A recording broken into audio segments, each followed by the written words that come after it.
Museum Sono Budoyo dikelola oleh Pemerintah Daerah Istimewa Yogyakarta sebagai unit pelaksana teknis Daerah Dinas Kebudayaan Daerah Istimewa Yogyakarta. Nama Sono Budoyo secara harafiah terdiri dari dua kata yakni Sono yang berarti tempat dan Budoyo yang berarti budaya.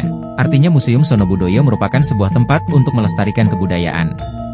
Memiliki tugas mengelola, mengembangkan koleksi, melaksanakan bimbingan edukatif, mendokumentasikan, dan mempublikasikan benda-benda koleksi museum.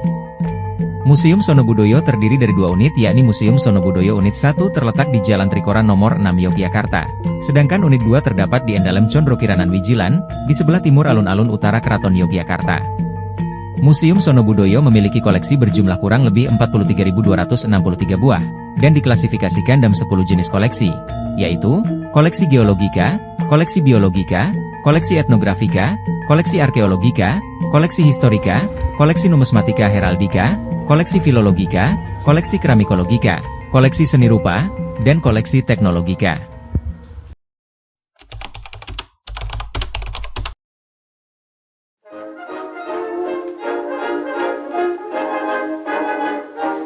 Museum Sono Budoyo memiliki sejarah yang erat kaitannya dengan Java Institute, sebuah lembaga yang didirikan oleh para sejarawan Belanda pada tahun 1919.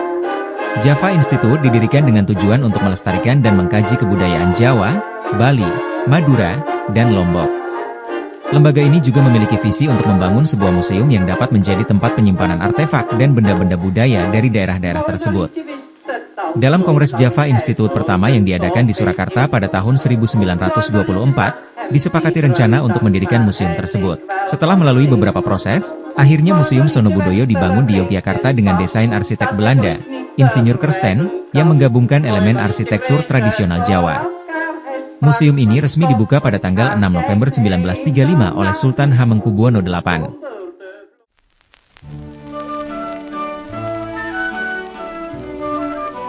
Selama masa pendudukan Jepang, Museum Sono Budoyo tidak beroperasi seperti biasanya. Museum ini diambil alih oleh pemerintah pendudukan yang dikelola oleh Bupati Paniratyapati Wiyatapraja dan difungsikan sebagai kantor sosial bagian pengajaran.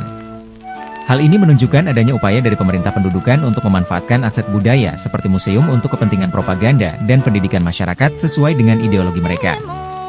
Meskipun tujuannya berbeda dengan tujuan awal pendirian museum, namun tindakan ini secara tidak langsung turut melestarikan keberadaan museum tersebut. Museum tetap terjaga dan tidak mengalami kerusakan yang berarti, serta tetap menjadi pusat perhatian masyarakat, albeit dengan fungsi yang berbeda.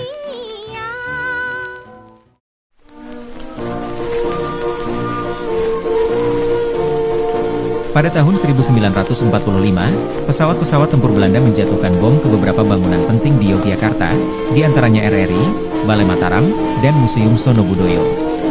Museum Sono Budoyo berubah menjadi kantor jajaran pemerintah DIY setelah kemerdekaan Indonesia. Seiring dengan perkembangan zaman, Museum Sono Budoyo diserahkan pada pemerintah pusat untuk dikelola.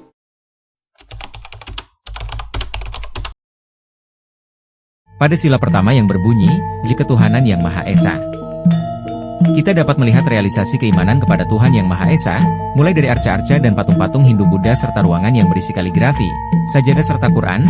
Hal ini menandakan bahwa sebelum merdeka masyarakat kita sudah mengenal kegiatan beribadah kepada Tuhan Yang Maha Esa.